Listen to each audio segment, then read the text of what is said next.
Breaking news చూస్తున్న మావోయిస్టులకు కోలుకోలేని దెబ్బ తగులుతోంది. వరుస ఎన్కౌంటర్లతో మావోయిస్టులు ప్రాణాలు కోల్పోతున్నారు.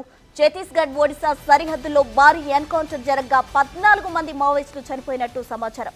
గరియాబందీ జిల్లా ఎన్కౌంటర్ జరిగింది. మృతుల సంఖ్య పెరిగే అవకాశం ఉందని అధికారులు అంచనా వేస్తున్న పరిస్థితి. డిఆర్జీఎఫ్, సిఆర్పీఎఫ్ బృందాలు కూంబింగ్ నిర్వహించాయి. ఇప్పటికే 12 మంది మృతదేహాలను జవాన్లు స్వాధీనం చేసుకున్నారు. బాడీతో పాటు భారీగా ఆయుధాలు, వస్తువులు స్వాధీనం చేసుకున్నట్టు తెలుస్తోంది. ఆయా ప్రాంతాల్లో ఎదురు కాల్పులు ఇంకా కొనసాగుతూనే ఉన్నాయి. సెంట్రల్ కమిటీ మెంబర్ మనోజ్ తో పాటు కీలకమైన నాయకులు మృతి చెందినట్టు వార్తలు వినిపిస్తున్నాయి.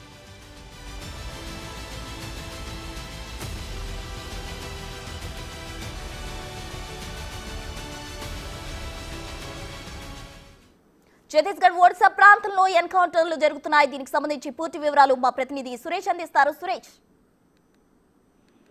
ఇప్పటికే ఛత్తీస్గఢ్ రాష్ట్రంలో గరియాబాద్ జిల్లాలో మా భీకరంగా ఎన్కౌంటర్ జరుగుతుంది. నిన్నటి నుంచి కూడా జరుగుతున్న ఎదురు కాల్పుల్లో ఇప్పటి వరకు నిన్న 2 మావోయిస్టులు మృతి చెందగా తాజాగా ఈ రోజు మరలా కూబింగ్ నిర్వహిస్తున్న సైనిక సిబ్బందికి మరో 10 మృతదేహాలు లభ్యమయ్యాయి. మొత్తం 12 మృతదేహాలతో పాటుగా మరో 2 మృతదేహాలు కూడా కాసేపు కూడా గుర్తించారు సైనిక సిబ్బంది.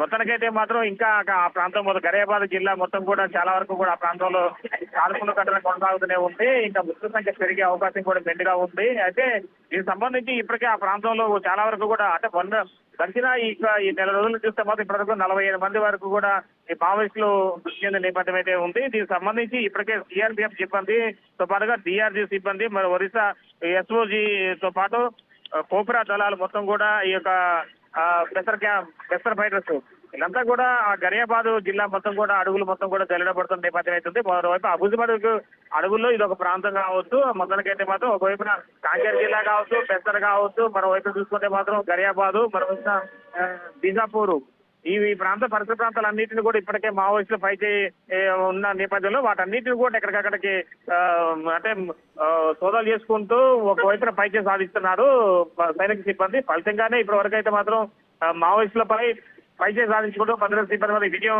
వైపు అడుగులు వేస్తున్నా చెప్పుకోవచ్చు. అయితే ఇంకా కాల్పుల ఘటన కొనసాగుతుంది. ఇంకా మృతుల సంఖ్య పెరిగే అవకాశం ఉంది. మరికొంతమందికి అయితే మావోయిస్టులకు భారీగానే ఎదురు కాల్పుల్లో తీవ్ర గాయాలన్నట్టుగా తెలుస్తున్న నేపథ్యం అయితే ఉంది. అయితే ఈ మృతులకు సంఖ్య ఈ కాల్పుల ఘటన విషయం చూసుకుంటే మాత్రం నిన్నటి నుంచి జరుగుతున్న ఈ యొక్క ఘటనకు సంబంధించి ఇప్పటి వరకు చూసుకుంటే చాలా వరకు కూడా ఈ కాల్పుల ఘటన కొనసాగుతున్న నేపథ్యంలోనూ ఇంకా మరికొన్ని ప్రాంతాలలో కూడా ఇదే ఘటన కొనసాగుతుందనేది అంటే సుమారు ఒక 1000 మంది పైగా మావోయిస్టులు అంటే సైనిక సిబ్బంది అడుగులు చుట్టుముట్టిన నేపథ్యం అయితే ఉంది. మొత్తానికి అక్కడ 30 మంది వరకు కూడా మావోయిస్టులు ఉన్నారని పక్క సమాచారంతో ఆ ప్రాంతం మొత్తం కూడా కూబింగ్ నిర్వహిస్తున్నట్టు తెలుస్తుంది. Prasanna. Right Bhaskar, thank you. మొత్తంగా ఛత్తీస్గఢ్ రాష్ట్రం గరియాబంద్ లో జరిగిన ఎన్కౌంటర్ లో అయితే మావోయిస్టులు చనిపోవడం జరిగింది. ఇంకా మృతుల సంఖ్య కూడా పెరిగే అవకాశం కనిపిస్తుంది. అయితే కాల్పులు ఇంకా కొనసాగుతూనే ఉన్నాయి. మా ప్రతినిధి భాస్కర్ ఇచ్చిన సమాచారం మేరకు.